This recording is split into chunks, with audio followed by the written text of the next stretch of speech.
What it do, Dream Team? It's your boy D Neal back with another reaction video, guys.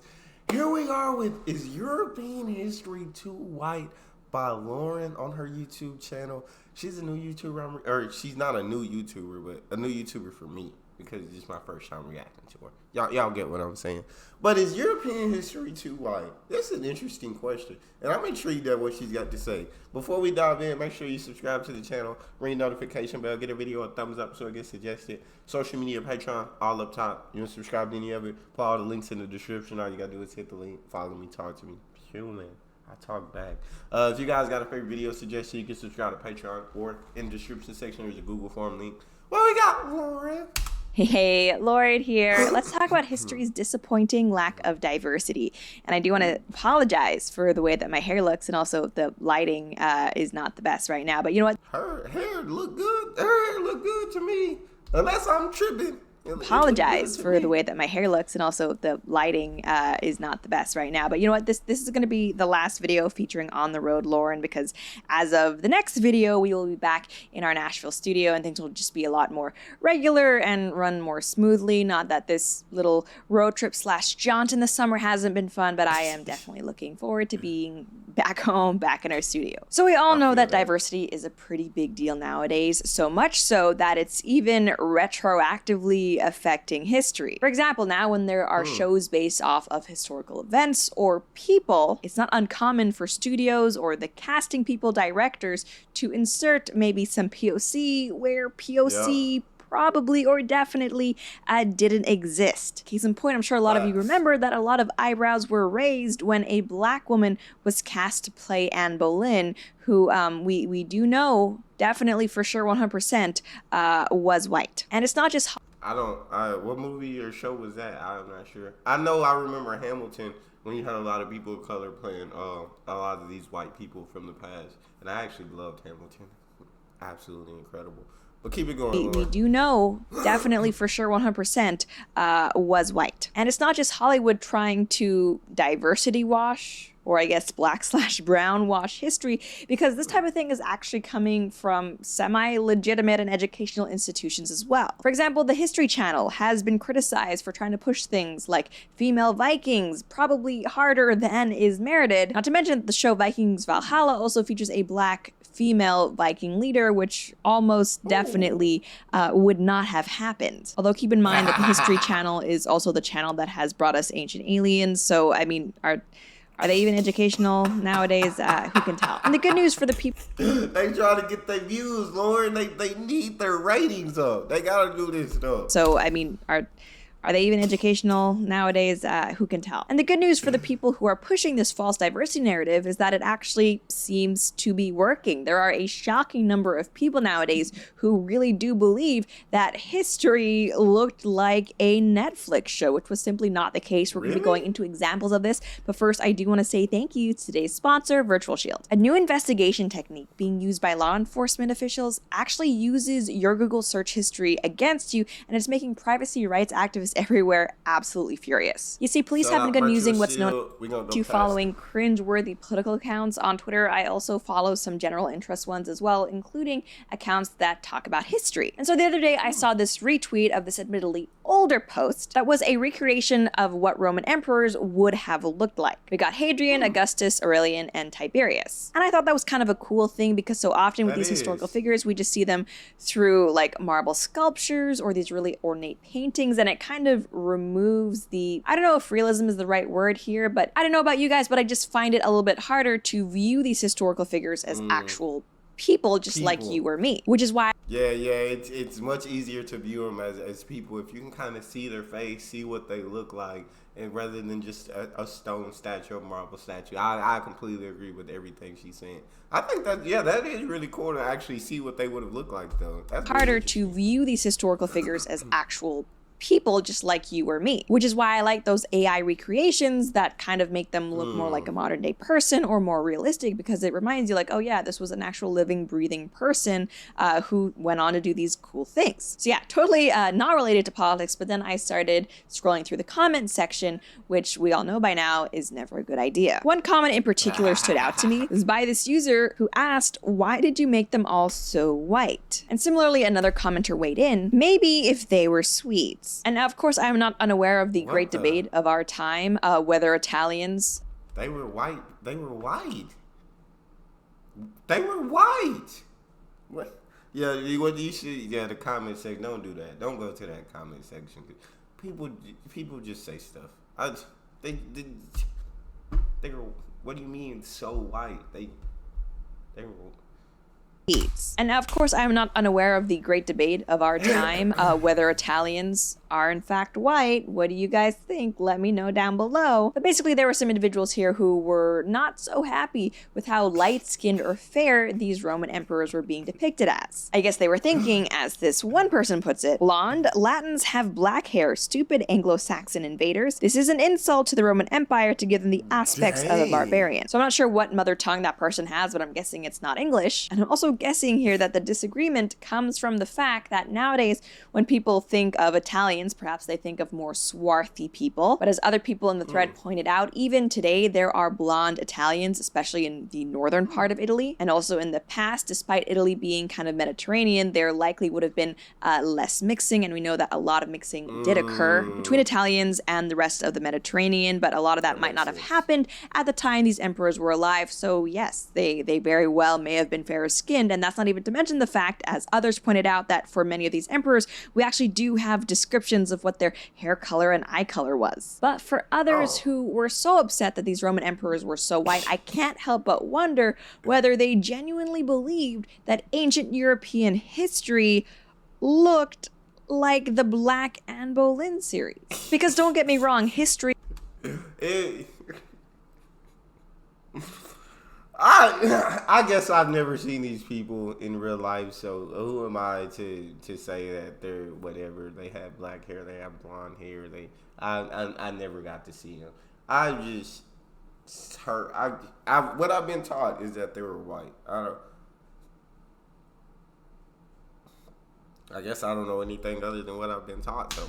So who am I to say my opinion weighs more than someone else's opinion? But I thought it was a fact, but maybe it's not. Maybe, I don't know. I didn't see it with my own eyes. Looked like the Black Anne Boleyn series. Because don't get me wrong, history was diverse in that all countries and all peoples have their own histories, and so therefore it's just not right to say that history is confined to what Europeans did, because it's not. And especially when it comes to bigger cities, maybe those long trade routes, you would have people from different countries, different cultures mixing together and coming through, and there would be diversity in that. But if you ask me, it's pretty dang ignorant to think of somewhere like maybe ancient Rome and assume that it would look like modern day cities like Los Angeles or New York and be as diverse as those metropolitan hubs. And frankly, I just find it very narcissistic to assume that just because, you know, modern day cities look a certain way, that means that ancient cities in Europe also had to have mandatory diversity. Because yes, I know it may be unpopular to say this nowadays, but Europe historically was pretty dang white. And actually, on a similar note, as long as we're talking about what things historically were, it's also true that places that are not white now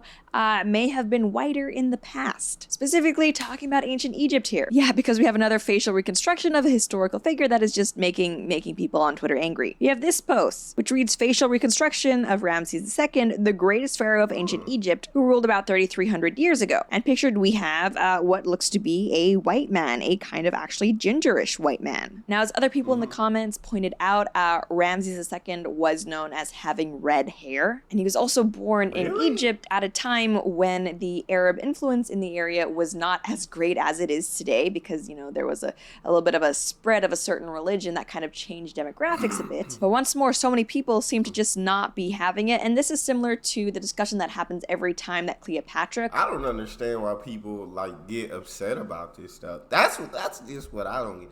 Why get upset about it? Like, then just make your own picture and put it up and say, this is what they would have. This is what they really looked like back then. Like, That's just me. Like, it's nothing. Even if it's wrong, to me, it's nothing to be upset about. But to just not be having it. And that's this is just how I similar think. to the discussion that happens every time that Cleopatra comes about, because Cleopatra has told me as she was white, but people think, oh, Cleopatra, Egyptian queen, oh, she must be dark-skinned. As his one Yeah. user with his pronouns in his bios pointed out, I don't think he was white, bruh. It's kind of funny to me how it's a good thing and important and the popular thing to do to point out that European history was actually filled with more POC than we thought, but when it comes to the history of a country that is not in Europe, then all of a sudden it's actually really unpopular and racist and unscientific to point out that, oh, actually these people, these figures may have been fair-skinned. And since Ramses was an Egyptian, there's also this really weird thing on the internet where some people think that ancient Egyptians were black. Yeah, this is a thing that actually happens, and I'm jealous of you if you were not aware of this before, but yeah, a bunch of people online think that ancient Egyptians were black. Case in point, as one user asked, why is he white? Pharaohs were Ethiopians with a black skin. Shame on those racist scientists. Someone else weighed in saying he's supposed to be black. Another person, I thought he was African with a black skin complexion. I'm not sure if this misunderstanding Hey,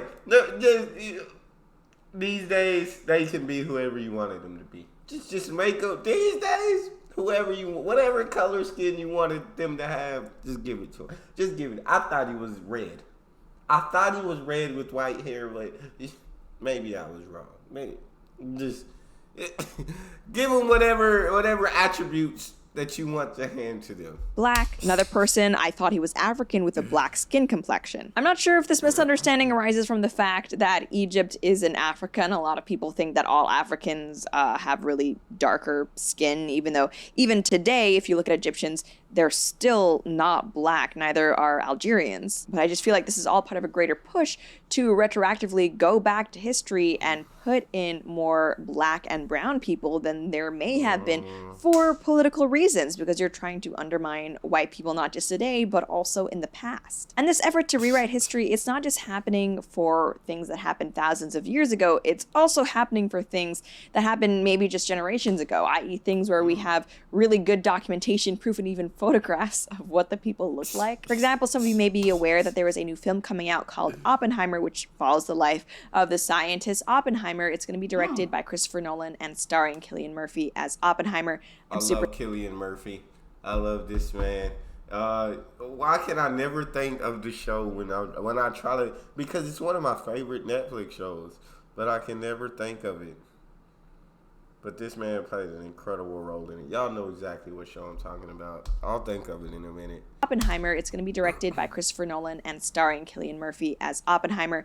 I'm super stoked. I can't wait for that. So essentially the film is going to be based on the Manhattan Project. And well, when the cast list was released for the movie, here we have a post that features some of the different actors who are going to be Dang! Y'all got some heavy hitters for this one. I know about like 5 of them. Like, but you got Matt Damon, Robert Downey, the whole top row. I know. I don't know all their names, but I know. Then I know a couple people on the second to last row. And honestly, I know somebody on that second row too. 2 people, 3 people. So I know the top row and a couple people on each row. I'll say The that. cast list was released for the movie. Here we have a post Y'all that got some features heavy some of the hitters, different though. actors who are going to be appearing in the film, and it does look like a pretty star-studded cast. A lot of great actors Yeah. there, a lot of talent attached to this project.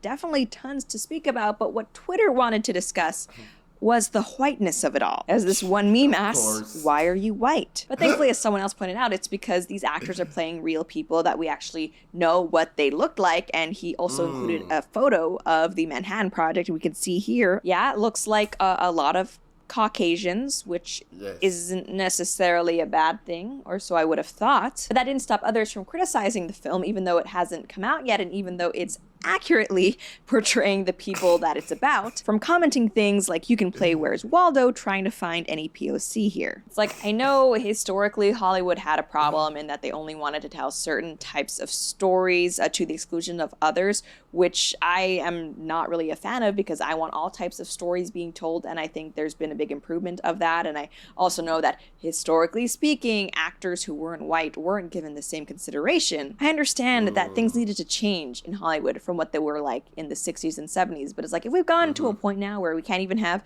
a movie based on people who were white and still keep the actors who portray those people as white. Peaky Blinders is the show. I'm sorry I interrupted at the weirdest time, but it just hit Peaky Blinders. Okay. Based on people who were white and still keep the actors who portray those people as white people. Like I think there's a problem here. But of course, there are those who disagree with me, like Carol Ann here, who says that giving this Oppenheimer movie a diversity pass because it's historically accurate just gives every other white male filmmaker free reign to use the same excuse for why they won't cast minorities/women. Not that it wouldn't make sense isn't the excuse they've always used. It's like, look, I know you love diversity and diversity is very important to you, but you can't rewrite the past in the name of your political ideology. And frankly, the fact that you're even trying to do so is Orwellian. That's pretty much all I have to say for now, though. And as always, I would love to know what you guys think. Do you think this push for diversity has kind of gone a little bit too far, especially in regard to when we're talking about history? Or do you think that maybe it's not exactly a bad thing to embellish the facts if there's a chance that it makes people more accepting in the present? I want to hear your thoughts. Thanks for watching, and as always, if you enjoyed this video, please be sure to like, share, and subscribe. It helps me out so much. Until next time. Yeah. Bro, people just get wild. Like, they were white. Why are you upset at white actors playing white people? Why? What is it? Oh, I don't know what to say, guys. It's crazy that people will get upset about that. It's almost laughable. It's almost laughable. That's all we got for this one. You guys got a favorite video you want to see me react to? You can subscribe to the channel, ring notification bell, get a video a thumbs up so it gets suggested. You can subscribe to Patreon or in the description section. There's a Google form link. Hit the link, fill out your suggestions, send it to me. Want me to get to yours faster? Fill out premium. I love talking to you guys. You guys are the most incredible team on YouTube. It's your boy D Neal. Out.